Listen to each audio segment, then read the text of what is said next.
In this episode, we're focusing on the virtual ball effect. I'll be demonstrating this on my soccer football clip, but the virtual ball is used in almost every sport. Although keying and calibration is not strictly required for this, I would generally recommend it. The virtual ball can be used in the virtual stadium, but it does work best in clips. I've seen some pretty good uses with the tactical board as well. The virtual ball does not have to be used with balls or pucks. It can be interesting on hands and feet, especially in the likes of tennis and fighting sports. To get started with the virtual ball, move to the point in the timeline where you'd like to start. Generally, this is going to be whenever the ball, or whatever your preferred shape is hit. In my case, I'm going to show this battle of headers, so I'm going to start from the first header. To get started, select the effect, then drag from where you want the ball to be down to the floor.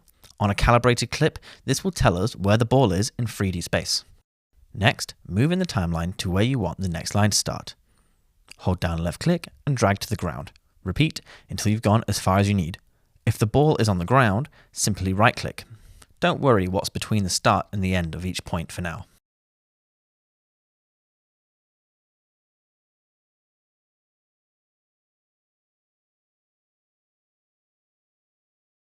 Once we have our outline, it's time to fine-tune it. Holding Shift will add intermediary points. Either hold left click and drag to add an intermediate point with height, or hold left shift and then click for PIERO to guess the height. Note that adding intermediary points does not start a new trail. This is what holding Shift does. You can always go back and click and drag handles to reposition them. You can also use the mouse wheel to change the height of an existing point. Backspace will remove the selected or last point.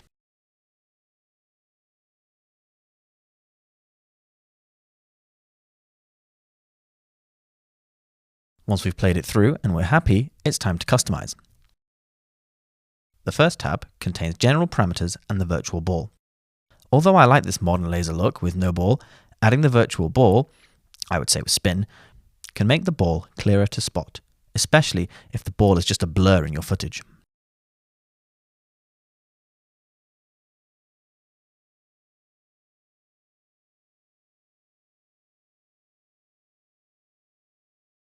If your ball is still difficult to spot, the ball marker can be used to add further highlighting. The animate transition is the most common that we use, where we retrace the path of the ball. However, you might prefer to mix the whole path on at once, or just the animations. The trail tab contains a variety of styles which can be freely customized to suit your style and needs. Note the draw ahead option used with the animated transition will draw the trail in the future of the ball, showing where it will go. Finally, the Measurement tab allows us to calculate stats when used on a calibrated clip. Select a metric of interest and decide how you want the text placed. On a fast-moving ball, I might select a static box. Underneath, we can add a prefix and suffix to add some context. The Measurement text parameter allows you to overwrite the default metric formatting. Perhaps you want this in capitals, for example. Finally, the Text tab. This should look familiar if you've seen the PIERO U18 on text. The customization is pretty self-explanatory, but I'll add that the virtual ball can be used as a track. Not only can you link text here, but also other trackable effects, such as the text effect, track effect, player to player, and more. All of your customization can be saved as a preset. Your trail will not be saved when saved as a preset.